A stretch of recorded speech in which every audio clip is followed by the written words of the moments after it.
सर्वांना हरिओम. शुकासारिखे पूर्ण वैराग्य ज्याचे, वसिष्ठा परी ज्ञान योगेश्वराचे. कवी वाल्मिका सारिखा मान्य ऐसा, नमस्कार माझा सद्गुरु रामदासा. श्रीमद्भागवत दशक 15वा, त्यामध्ये आपण आज 5वा समास शिकणार आहोत. या 5व्या समासाचे नाव आहे चंचल लक्षण. चंचल म्हणजे अस्थिर. या विश्वामध्ये जे चंचल आहे, जे अस्थिर आहे, त्याची लक्षणं सांगितली आहेत समर्थांनी. या विश्वाची घडण रचना नीट पाहिली तर अनंत जड पदार्थ, जीवनकलेने संपन्न असलेले अनंत प्राणी, विलक्षण विविधता आणि नियमानुसार व्यवस्था, अशा 4 गोष्टी या विश्वात आढळतात. विश्वाचे जे मूळ आहे त्याच्यामध्ये बीजरूपाने या 4ही गोष्टी असल्या पाहिजेत. कोणत्या 4 गोष्टी? अनंत जड पदार्थ, जीवनकलेने संपन्न असलेले अनंत प्राणी, विलक्षण विविधता आणि नियमानुसार व्यवस्था. या 4ही गोष्टी बीजरूपाने या विश्वाच्या मुळात असल्या पाहिजेत. मूळ माया हे या विश्वाचे मूळ आहे. प्रकृती आणि पुरुष त्याची 2 अंगे आहेत. विश्वाच्या 2 बाजू, विश्वाची 2 अंगे, प्रकृती आणि पुरुष. जड पदार्थांसाठी पंचभूतात्मक प्रकृती मानावी लागते. जड म्हणजे जे निर्जीव आहेत त्यांना म्हणतात जड, अचेतन. त्यांच्यासाठी पंचभूतात्मक प्रकृती मानावी लागते. तर जीवनकलेसाठी किंवा जाणीवेसाठी पुरुष मानावा लागतो. विविधता कशी प्रगट होते हे सांगण्यासाठी 3 गुण मांडतात. सत्व, रज, तम यांच्या आधारे विविधता प्रगट होते आणि विश्वातील व्यवस्थेचा चालक आणि मालक म्हणून विश्वाचा अंतर्यामी असलेला जो अंतरात्मा आहे त्याला मानतात. श्री समर्थांचे सांगणे असे आहे की पुरुष आणि प्रकृती यांना अनुसरून 3 गुण आणि पंचभूते या विश्वाचा कारभार पाहतात. या सर्वांमध्ये अंतरात्मा जो आहे तो वडील आहे. वडील म्हणजे श्रेष्ठ आहे. त्याच्या प्रेरणेने सर्व विश्व चाललेले असून तो मात्र बेपत्ता झाला आहे. म्हणून त्याला शोधून काढून संतुष्ट करावा. प्राण्याचा देह हे देवालय आहे अशी कल्पना केली तर त्यामधील देव लपल्याप्रमाणे राहतो.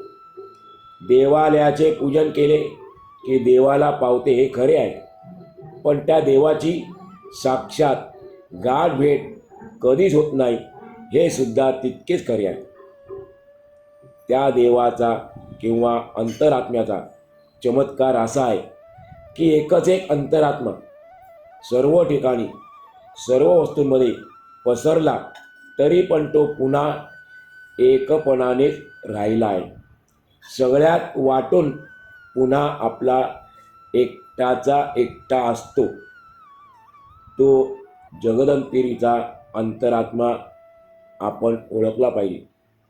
त्यासाठी अंतरात्म्याला, जगदंतिरीच्या आत्म्याला ओळखण्यासाठी आपण अंतर्निष्ठ होऊन अलक्षी लक्ष लावण्याचा अभ्यास केला पाहिजे. सर्वांच्या देहात चंचल चळवळ करते. चंचल मनाने चंचलाचे वर्णन केले तर पुरे पडत नाही. एकदेशी मन, एकदेशीचा अर्थ आहे एका वेळेला एका ठिकाणी राहणे, आणि जो एका वेळेला सर्व ठिकाणी असतो त्याला म्हणायचं सर्वदेशी. तर एकदेशी मन सर्वदेशी ब्रह्मतत्वाला गवसणी घालू शकत नाही. एकाच वेळेला सर्व ठिकाणी असणारा कोण आहे?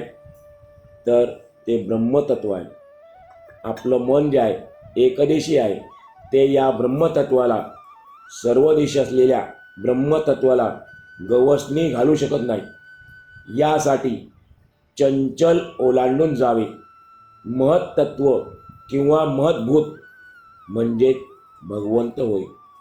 त्याच्यापर्यंत पोचले की उपासना पूर्ण होते, म्हणजे संपते. स्वामीजी सांगतात, शक्तिमय प्रकृती आणि जाणीवयुक्त पुरुष या उभयतांच्या मार्गदर्शनाखाली सत्व, रज आणि तम हे 3 गुण कार्य करीत असतात. 3 गुण आणि 5 भूते मिळून अष्टधा प्रकृती बनते. अष्टधा म्हणजे 8 प्रकारची, 3 गुण आणि 5 भूते मिळून 8 प्रकार झाले. ही अष्टधा प्रकृती असते निर्गुण परब्रह्मातच. ती कुठे आणखी वेगळी ठिकाणी नसते. निर्गुण परब्रह्मातच अष्टधा प्रकृती असते, पण ती सूक्ष्म आणि चंचल आहे.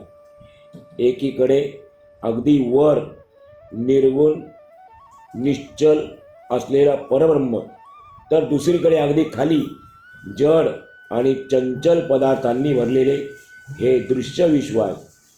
परब्रह्म हे अव्यक्त आहे, तर विश्व व्यक्त आहे. मांजर आणि सर्प जसे एकमेकांचे वैरी असतात, त्याचप्रमाणे व्यक्त आणि अव्यक्त एकमेकांच्या उलट असतात. वैरी जरी नसले तरी पण व्यक्त आणि अव्यक्त एकमेकांच्या उलट आहे. व्यक्त म्हणजे प्रगट आणि अव्यक्त म्हणजे अप्रगट. सर्व विश्वाचा राजा आहे परब्रह्म. मूळ पुरुष हा अंतरात्मा आहे. मूळ पुरुष कोण आहे? अंतरात्मा आहे. त्याचा मुलगा सत्वगुण किंवा विष्णू. अंतरात्म्याचा मुलगा सत्वगुण किंवा विष्णू. त्याचा नातू रजोगुण किंवा ब्रह्मदेव. आणि अंतरात्म्याचा पंटू महेश किंवा तमोगुण.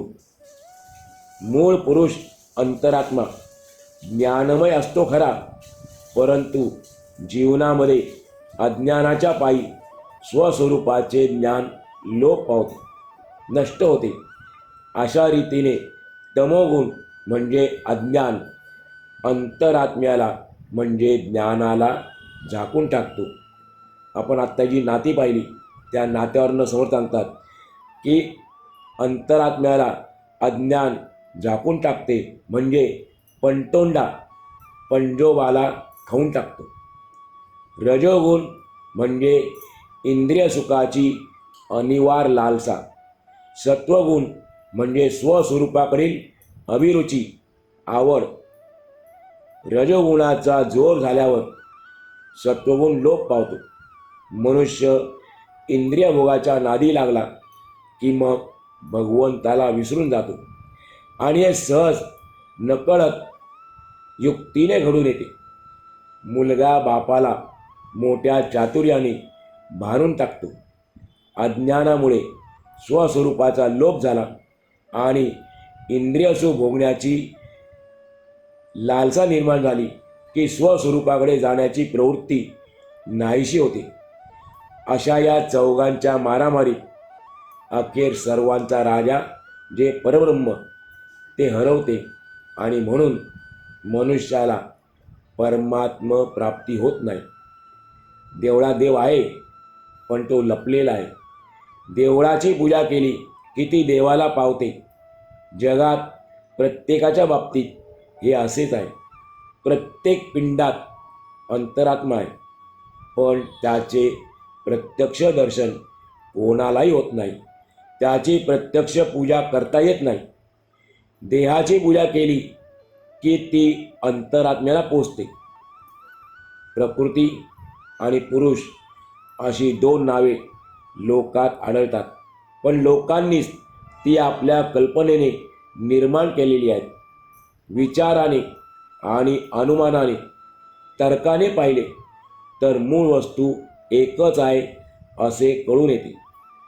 प्रकृती आणि पुरुष असे म्हणत असताना स्त्री आणि पुरुष असा भास होतो, पण तेथे स्त्रीसुद्धा नाही आणि पुरुषही नाही. मग ही लोकांची कल्पना आहे.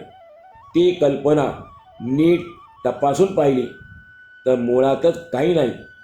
पुरुषही नाही आणि स्त्री नाही, प्रकृतीही नाही आणि पुरुषही नाही असे आपल्या लक्षात येते. नदी ही स्त्री आणि ओढा हा पुरुष असे सगळेजण म्हणतात, पण विचार केला तर त्यांना काही स्त्री पुरुषाचे देह नाहीत. पाणी मुळात एकच आहे, पण निरनिराळ्या वेलींमध्ये व झाडांमध्ये ते प्रकट होते, व्यक्त होते. त्याचप्रमाणे अंतरात्मासुद्धा एकच आहे. निरनिराळ्या जीव प्राण्यांमधून तो आपल्याला व्यक्तपणे आढळतो. तरी पण त्याचे एकटेपण जरासुद्धा भंग होत नाही. मी कोण आहे हे आपल्यालाच कळत नाही. मी कोण आहे हे आपल्यालाच कळत नाही आणि ते पाहायला गेले तर खरा मीचे आपल्याला आकलन होत नाही. खरा मी कोण आहे याचं आपल्याला आकलन होत नाही. अफाटपणामुळे कशाचाच कशाशी मेळ बसत नाही. आपण अंतरात्मा आहोत. अंतरात्मा एकटाच आहे. त्यानेच असंख्य रूपे धारण केली आहेत, पण तरीसुद्धा त्या असंख्य रूपामध्ये तोच एकटा भरलेला आहे. तो अंतरात्मा आपण स्वतः पुष्कळ झाला खरा, अनेक झाला खरा, पण हा पुष्कळपणाचा पसारा त्याला नकोसा झाला. तो एकच आहे, पण फुटून पुष्कळ किंवा अनेक झाल्यासारखा दिसतो, आपल्याला भासतो. पुष्कळपणाने किंवा अनेकपणाने असूनसुद्धा त्याच्या एकटेपणाच्या अवस्थेत फरक पडत नाही. अनेकपणाने दिसूनसुद्धा पुन्हा आपले एकटेपण भंगू न देण्याची अंतरात्म्याची ही मोठी विलक्षण कला सर्व प्राणीमात्रांच्या ठिकाणी पसरलेली आहे. वनस्पतींमध्ये पाणी भरून असते. ओलावा असल्याशिवाय वनस्पती जगूच शकत नाही, पण बाहेरून ती कोरडी असते. झाडाला पाणी मिळावे म्हणून त्याच्या मुळाशी आळे करतात. पाणी मिळाल्याने झाड आकाशात उंच वाढते. काही झाडे तर आकाशात उडून जातात. झाडांच्या अंतर्यामी मुळापासून शेंड्यापर्यंत पाणी भरलेले असते, पण बाहेरून मात्र ते झाड कोरडे दिसते. अगदी त्याप्रमाणेच अंतरात्मा सर्व प्राण्यांमध्ये भरलेला आहे. तो बाहेरून दिसत नाही इतकेच. माणूस, पशु, पक्षी इत्यादी प्राण्यांचे देह म्हणजे झाडेच आहेत. समोर सांगतात जे विविध देह दिसतात आपल्याला, ती झाडेच आहेत. आणि अंतरात्मा हेच सर्वांचे जीवन आहे. काही झाडे म्हणजे आकाशात उडून जाणारे पक्षी. आपण आता ऐकलं, काही झाडे आकाशात उडून जातात. मग कोण उडतात? झाडं कुठे उडतात का? तर समोर सांगतात की झाडे आकाशात उडून जाणारे पक्षी. भूमीपासून वेगळी झाली म्हणून ती वाळत नाही, सुकत नाही. आकाशात वास्तव्य करून देखील त्यांची आपापल्या जागी वाढ होते. असे बरेच पक्षी आहेत, आकाशातच त्यांचं जीवन असतं, पण आणि आकाशामध्ये त्यांची वाढ होते. अंतरात्म्यामुळे झाडे चालतात. अंतरात्म्यामुळे झाडे चालतात म्हणजे आपलं जीवन चालतं. त्यांच्या अंतर्यामी अंतरात्मा नसेल, जर झाडांच्या अंतर्यामी अंतरात्मा नसेल तर ती नुसती लाकडेच आहेत. यात काही गुप्त नाही, हे तर सर्वांना माहीत आहे. हे सगळे उघड आहे. झाडापासून झाडे होतात, पण ती झाडेसुद्धा वर आकाशात वाढत जातात. त्यांच्या मुळांनी पृथ्वीचा भेद केला. पृथ्वीला भेद करून मुळे बाहेर आली असे कधी घडत नाही. एका झाडाचे खत पाणी दुसऱ्या झाडांना मिळते आणि प्रत्येक दिवशी त्यांचे पालन आणि पोषण घडते. जी बोलकी झाडे आहेत, जी झाडे बोलकी आहेत, ती शब्दांचे मंथन करतात आणि त्यातील अर्थ आणि विचार ग्रहण करतात, आत्मसात करतात. माणसे इतर माणसांना सांभाळतात आणि शिकवतात. हे संबंध विश्व तर निर्माण होऊन गेलेच आहे. विचारवान माणसे त्याच्या निर्मितीविषयी अनेक कल्पना करतात. खरे पाहिले तर सर्वांचे मूळ अंतरात्मा आहे. त्याची आपण ओळख करून घ्यावी.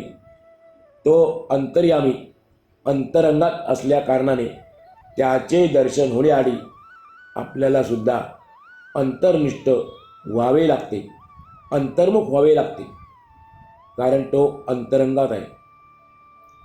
जे काही व्हायचे ते होऊन गेले आहे. जे जाणते पुरुष आहेत त्यांना हे सगळे माहीत असते. जे शहाणे आहेत, ज्ञानी आहेत, त्यांना या गोष्टी माहीत आहेत.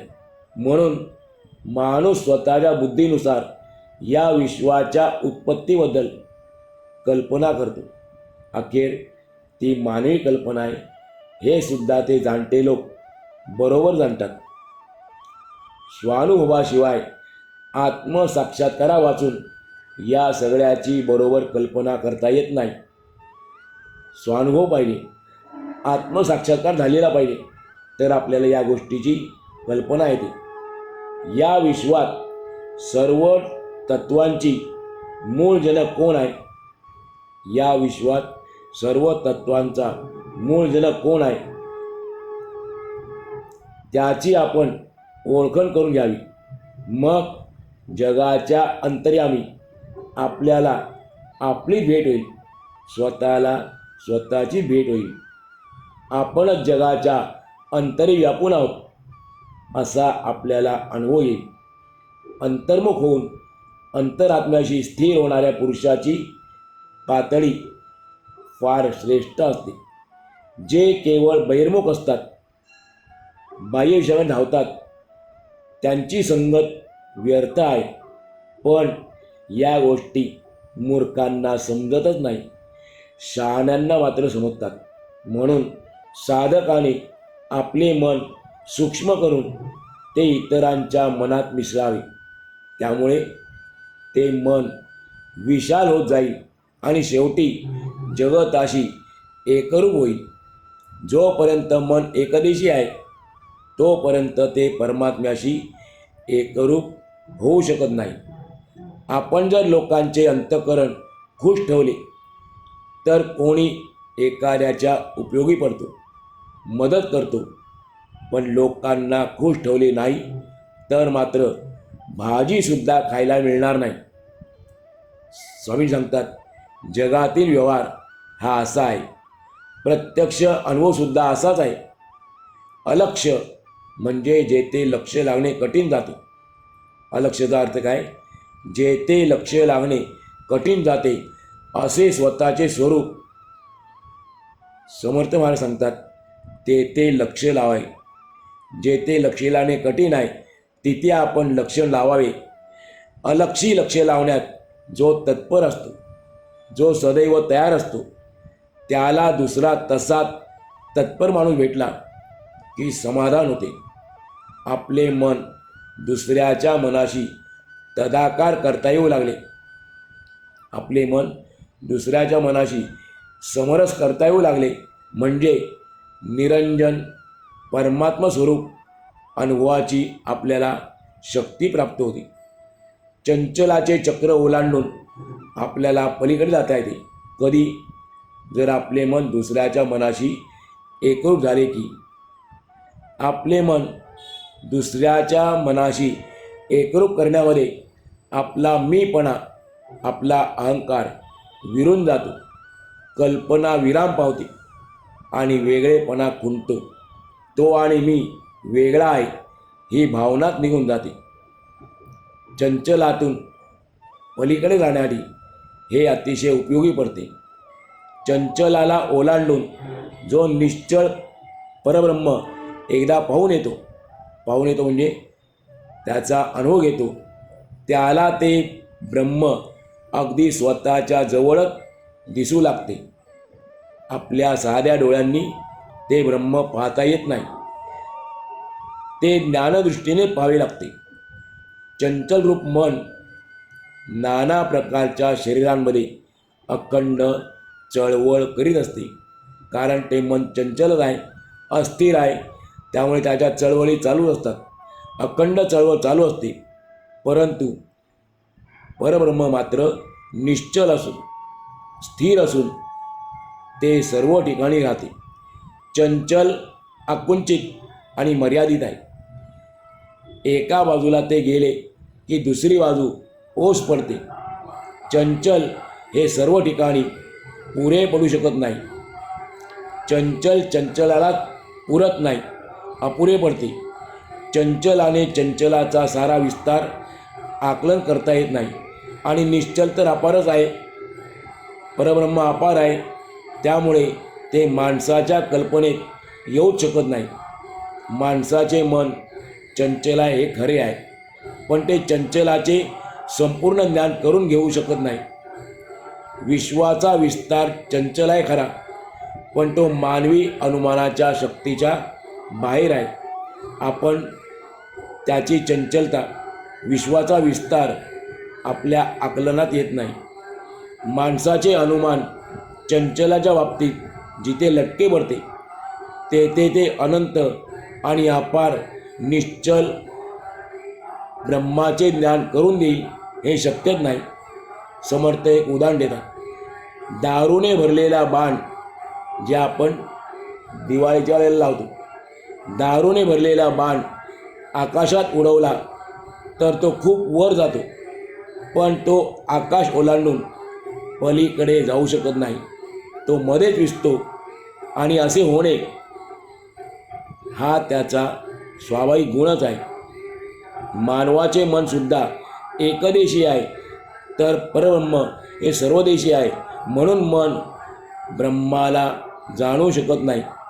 दारूचा बाण जसे मध्ये दिसतो, त्याप्रमाणे माणसाचे मन ब्रह्म शोधता शोधता मध्ये पराभूत होऊन माघारी फिरते. अशी अपयशी माणसे निर्गुण सोडून सर्व ब्रह्मच आहे असे म्हणू लागतात. मूळ मायेपासून विश्वाचा पसारा सुरू होतो. मूळ मायेच्या ठिकाणी असणारी शुद्ध जाणीव आणि साम्यावस्था, समानता हेच भगवंताचे स्वरूप आहे. तेथपर्यंतच उपासना असते. ज्ञान आणि उपासना एकरूप होऊन शेवटी ज्ञानाचे विज्ञान होते. स्वामीजी सांगतात, जेथे सारासार विचार नसतो म्हणजे अविवेक असतो, तेथे सर्वत्र अज्ञानाचा अंधार असतो. अजान बालक ज्याप्रमाणे खरे टाकून खोटे घेते, त्याप्रमाणे अज्ञानी मनुष्य सार टाकून असार घेतो. ब्रह्मांडाचे महाकारण देह म्हणजे मूळ माया. या ब्रह्मांडाचे महाकारण कोण आहे, त्याचा देह कोण आहे, तर मूळ माया हे ब्रह्मांडाचं महाकारण देह आहे. तिच्यातून पंचभूते आणि पंचभूतांमधून सगळे पंचीकरण म्हणजे दृश्य जगत निर्माण झाले. पण महावाक्याचे विवरण काही वेगळेच आहे. ते पंचीकरणाच्या कक्षेत येत नाही. मत तत्व म्हणजे सर्व तत्वांमधील मोठे किंवा श्रेष्ठ तत्व. मत तत्वाचा अर्थ काय, सर्वात मोठे असलेले तत्व किंवा श्रेष्ठ तत्व. तो म्हणजे शुद्ध जाणीव आणि जगज्योती किंवा अंतरात्मा. महद्भूत मत तत्व कशाला म्हटलेलं आहे, शुद्ध जाणीवेला किंवा जगज्योतीला किंवा अंतरात्म्याला महत तत्व म्हटलेलं आहे. महद्भूत म्हणजे सर्वभूत किंवा झालेल्या वस्तूंमध्ये श्रेष्ठ किंवा मोठी वस्तू, तिला म्हणतात महद्भूत. ती म्हणजे गुणमय अवस्थेत असणारी मूळ माया. महत्त्व व महद्भूत यांना भगवंत म्हणतात. उपासना होण्याआधी, भगवंताची उपासना होण्याआधी जीव आणि शिव यांची जोडी लागते. पण जीव शिवरूप बनला, जीव ब्रह्मरूप बनला की ज्ञान होऊन उपासना संपते. कर्म, उपासना आणि ज्ञान असे वेदांचे 3 भाग आहेत. वेदांची हद्द ज्ञानापर्यंतच आहे. वेदामध्ये ज्ञानाचं वर्णन केलेलं आहे, म्हणून समर्थ म्हणतात वेदांची हद्द ज्ञानापर्यंतच आहे. परब्रह्माचा साक्षात अनुभव आला की ज्ञानाचे विज्ञान होते, आणि विज्ञान जे आहे अर्थातच वेदांच्या पलीकडचे आहे. विज्ञान म्हणजे आपण जो अर्थ घेतो इंग्रजीमध्ये सायन्स, तो नाही. विज्ञानचा अर्थ आहे शास्त्र. विज्ञान जे आहे ते वेदांच्या पलीकडचे आहे. अशा रीतीने श्री दासबोधाच्या गुरु शिष्य संवादातील 15 दशकातील चंचल निरूपण नावाचा 5वा संवाद पूर्ण झाला.